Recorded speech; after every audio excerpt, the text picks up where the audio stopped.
sandigan o masangkit na mayon sa Bakayan sa Iligan, Honorable Mayor Frederick V. Siao. Salamat, Tara. Congratulations. Tara, Al,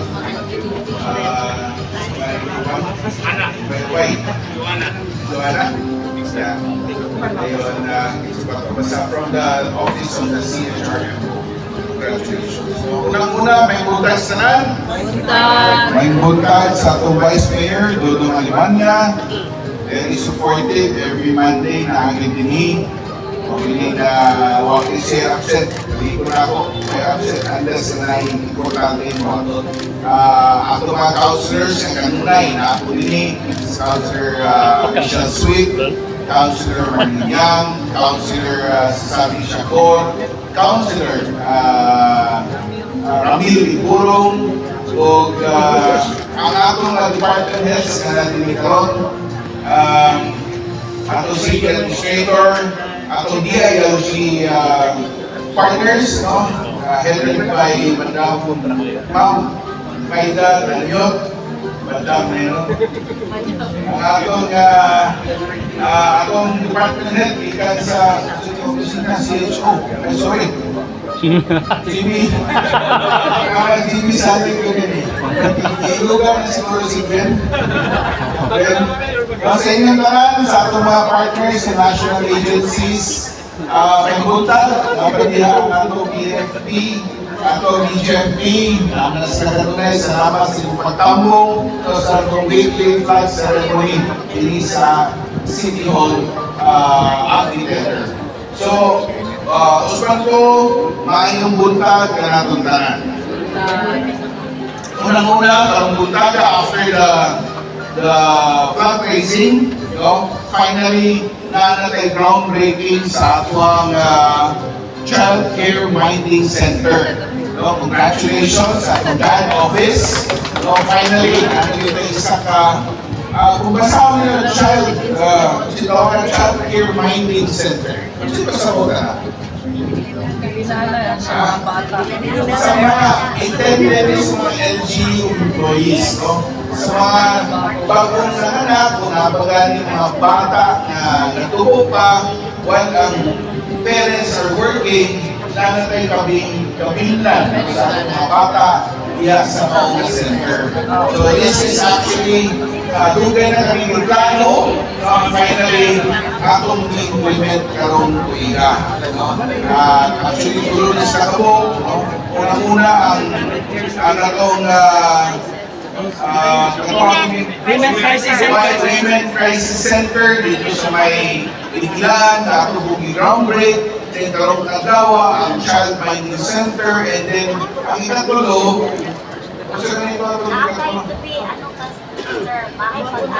Bahay Pag-asa. This year, gapon nato i-buhato nato na anay budget. So, congratulations sa atong department heads, labaw na atong women department heads ka, nagpaluyo, all out ang ilang pag-supportan kay Baluta sa mothers, kay Baluta mo sa sitwasyon sa mga ginikanan na nagtrabaho na walay kabinlan sa ilang mga bata. So,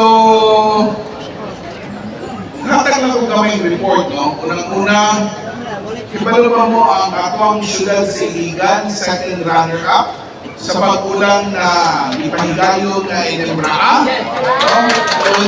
2024 na ipahigayo dito sa Camiguin, Camiguin Island. Congratulations sa atong DepEd, sa atong partners sa DepEd, at the same time sa mga athletes. We garnered 63 goals in total.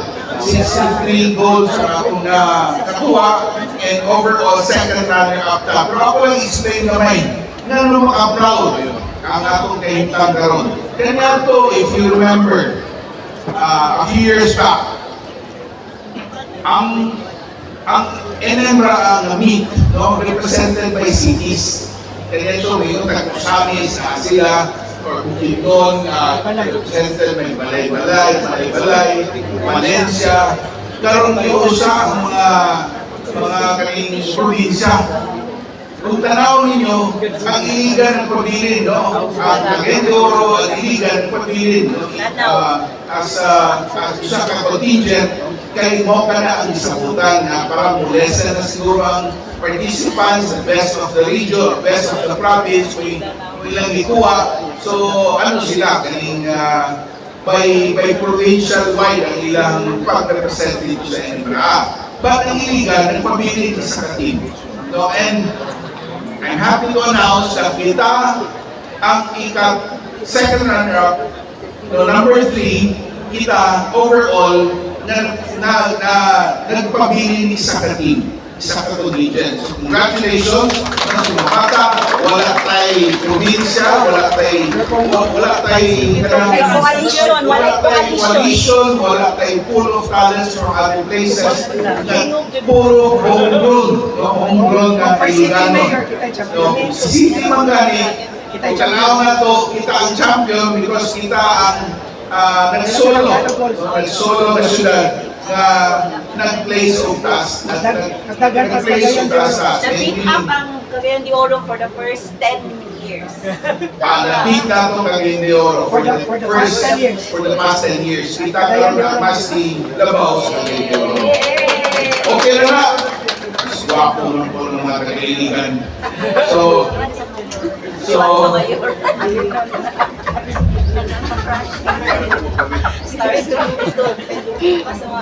congratulations no, sa atong mga athletes, sa atong mga partners, sa mga president. Grabe ang suporta ni SDS. No? Dito rin siya. I think they were there the whole time. While the event is going until namuli sila atong Biyernes sa gabi. So again, congratulations. I think next week siguro, ipahigayon siguro ang ilang pagbisita din sa Atoa sa atong flag ceremony. Again, mo kayo usa sa mga pinakalisod na trabaho sa LGU.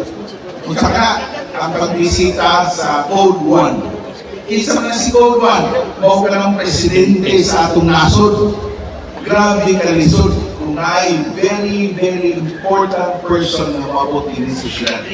Grabe ang preparation, no? Supposed to be ang 2 weeks ang preparation, pero ang gihatag sa iligan, tulurak adlaw. No, gikan sa Lunes, samad sa ipahigayon ang event atong Thursday. So grabe yung preparation, pagpasalamat ko nilang Darwin, no, sa mga partners na involved. Labaw na ang atong gamay, sa gamay ng tao, ang atong chief of staff na si Bernie Padilla. No, pasalamat ang Bernie, although wala siya sa bukas, pahulay siguro may ikapoy umayo. So, muna yung po atong pagbisita ni Presidente, kaya nahatag siya mga PAF ba ito? Presidential Assistance for Farmers, Fisher Folks, and Families. Akong karoho na, appeal ang families. Kaya dako mo kay issue ng gawas karon, nagkalintan, di ba? Ikalintan ang mga farmers kunuhay. Akong karoho, ang budget intended for the farmers and the fisher folks, turn over atong adlaw. Remember mo, nga na-JK na dako akong idawat, 10 million, 10.3 million, mo ka to ang intended na atong ihatag sa mga nakalista. Uspongo, nakalista na lang na 500 kabuk recipients. Anong lista? Ang nag-identify niya na ang ato City Agriculturist Office. So, katawan sa ligan, kung naminaw magani mo, ayaw mo kagoon, no, kahit labaw na ito mga fisher folks na,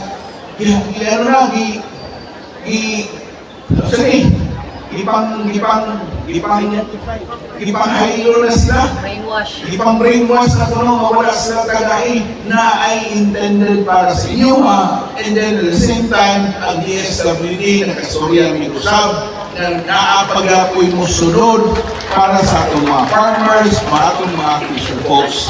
tungkol siguro sa kamubo sa panahon, wala ma-explain kung sakto. No, wala ma-explain kung sakto, that's why nagkagubot, ang uman, wala kasabot, na that was already pre-identified ang mga recipients. So, may dispensa, no, in behalf sa ato grupo, and then, ikan po sa pikas na nakadawat, isang pikas? Ang pikas na kadawat po, pikas po deres political namin, border boundary.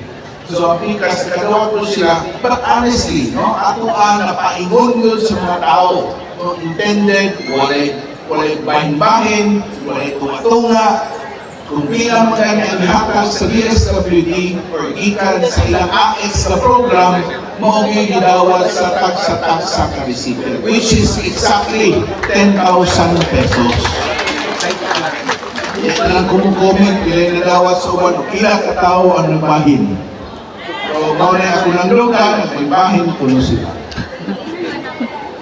Again, congratulations sa atong city government, sa atong LGU, labaw na sa atong mga department heads, na finally, after more than 9 years, nakuha na nato ang seal of good financial governance. Congratulations, so pasalamat na financial housekeeping. Sorry. Pasalamat na sa atong city director sa DILG nga grabe ka mo remind o kung encourage sa ito ang trabaho. Huwag ka na itong ipangita na DILG na director, pero mo remind mo encourage sa ito ang trabaho. Hindi na puro pamulitika ang muna sa director. Diba?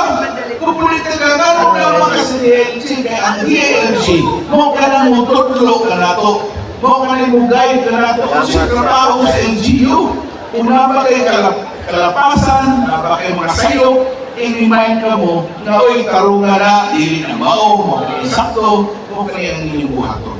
Thank you very much sa ating mga partners, ikan sa DLG, dili lang sa ating local, no, the city, apan apil na ihapon ang tabaw, no, ikan sa atong regional director na si Wilhelm Suyo. Paabot lang kang Sir William, ang regional director, na nagpasalamat ang syudad sa Ilit. By the way, last week, na ako, na si Marlene Yang, na si, I think, Rosty, Willie Belmonte, dito sa turnover of deed of sale, no? Signing at the same time. Betsy Sansos ito, sorry. Nilaging makalimot at ang sinalan sa mga kauban. Dami sa Ubhay, actually Ubhay in Greece, Turoon. Nag-turnover kita, kauban ang SRO, kauban Herrero, ang turnover kita 43 ka beneficiaries. After many years, finally, nakabaton na sila o titulo sa ilang yuta, which averages around 100 to 108 square meter per family. So congratulations sa mga nakagawa, no? Finally sa ilang deed of sale. Congratulations. Hindi basta-basta to kaya ano? Isubirin wa kay titulo sa imong kaugalingong luna. No, finally nanilaha. So again, natuwan dawa na pag-distribute sa atong mga recipients sa AX, no? Siyempre, nagkagubot, nakakitaw, daghan pa yung pilang, walay labot, no? So, di doon na, di ba? Daghan yung pilang, walay labot, so daghan kayo mga gubot kayong lugar. So, naayos ka babae na nagpila dito, siguro tungkol sa init, tungkol siguro sa excited ng mga dalawa sa Gismil, biglang nagpati, o nanganak, o bidala dito sa Iligan City Hospital, GTL Match, kung dito siya nanganak o triplets, triplets, abi kong lalaki, dali ko bisita dito sa hospital, abi kong lalaki, kaya kuno ang kong lalaki, ang ilang ipangalan, Ferdinand Marcos Frederick Shaw. O katulog, so Francis. Abi kong lalaki, so bisita ko dito, babae may tulog. So, ang mga babae na narito, may mangalan, Kamalin, Michelle, may Maida, tulog kayo. Di ba? Kaya ba? So anyway, congratulations sa babae, no, sa anahan na naka-triplet siya. Congratulations po sa bana, sa lalaki, sa bana niya. Pinabara sa ulo ang buhay sa tulog ako immediately. Anyway, parang yesterday, Sunday, finally na ay finals sa volleyball. Ikan sa budget, ikan sa GAD, then ang sports office mo yung paigayo na ni, o ang champion, ang barangay, pinapalanon, ang palao mo yung first runner-up. Congratulations! Dula is mga babae, 26 and above. Dahil ito mga kapalao,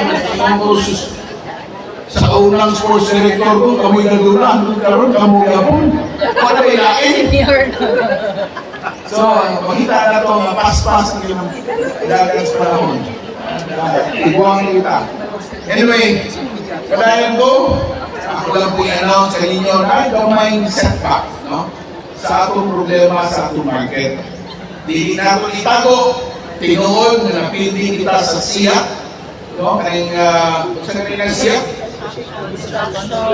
Arbitration. Industry arbitration. Construction Industry Arbitration Committee. Remember, committee, pila ka tao, tulo ka tao, ang nag-desisyon niya na. Ang total ng i-contest amount around 200 million kapin. Ang nag-desisyon, tulo ka tao. So anyway, pindi kita, no, but rest assured, dili pa na mao ang final decision. Kaya mo appeal kita, no, kung saan na ito pag-imagine, ningon sila 99.4% na daw, human ang project. Tanawan ninyo dito. No, tanawan ninyo dito kung dinood bang 99.4% ang human ang project. I'm not doing this because of political, yung kagkarang paglumod sa politika. Wala ka na. Ang findings na gikan sa City Engineer's Office, sige pa kayo kung hanggang sila sa una, may chance para mahuman. Diba?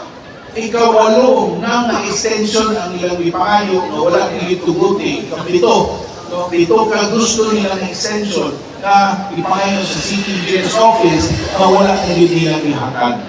Karon, wala na problema, nilagan sa siya, ireklamo sila dito, finally, nagawa sa decision na pili kita. That was, I think, decided last week. But again, napatay buhaton na appeal, no, para madunggan pagkayo sa mga saktong huko, karang saktong korte, no, maunod yun yung proseso na lower court, no, bato na sa taas, dito na nita sa Court of Appeals, no, Court of Appeal ng Mahangyo. So, anyway, pag-utanong mo, ang katauhan ni sa Higan, tumuto ba mo 99.4% na ang ilang completion sa project. Tanawan ninyo gawas, tanawan ninyo sulod, kung sa itsura. No? At tingala biya ko, tingala ko ha, atong po LGU kita, remember LGU ta, no? Ang nag-sign sa kontrata kanya, representing the LGU. Remember? Ang nag-sign sa contract, LGU. Ang nagsalo sa problema, LGU. Pero tingala ko, ang LGU, ang karaan na administrasyon, o ang kontraktor nag-usap. Di ba? Matingala ka nga ano ang karang administrasyon o ang kontraktor naghiusap man sa ilang gusto. 99%. Di ba? Matingala ka, supposed to be ang administration, ang previous administration, mo ka na nag-sign sa kontrata, dapat mo sign sila sa LGU, ikibalod sila kung sa. Mga findings sa LGU, wala may nag-ilis, wala naman talaga nag-ilis sa city engineer. Di ba? So, again, that ends my story. Kamu nila yung sabot, katawan sa iligan, kung sa rason. No? Pulato na to, no? And we promise you that before the year ends, humana ang proyekto. Kung hindi man ganyan mahuman by January,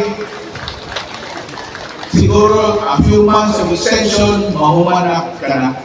So, tabangin ni Kampo, no, na malamdagan ang atong mga huwis, no, mga justices pohon, kung makita yun ang justisya na angayan para sa syudad sa Iligan, hindi kita ganahan na binuangan kita.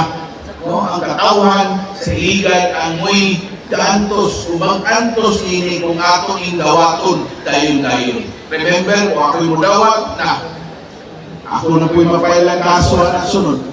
Ako may nilawat sa completed tulungan ng project, 99.4. So, di na ko nason, salamat no, sa inyong presensya sa Butaga, may buntag, again, balik ang trabaho, asenso, kailangan.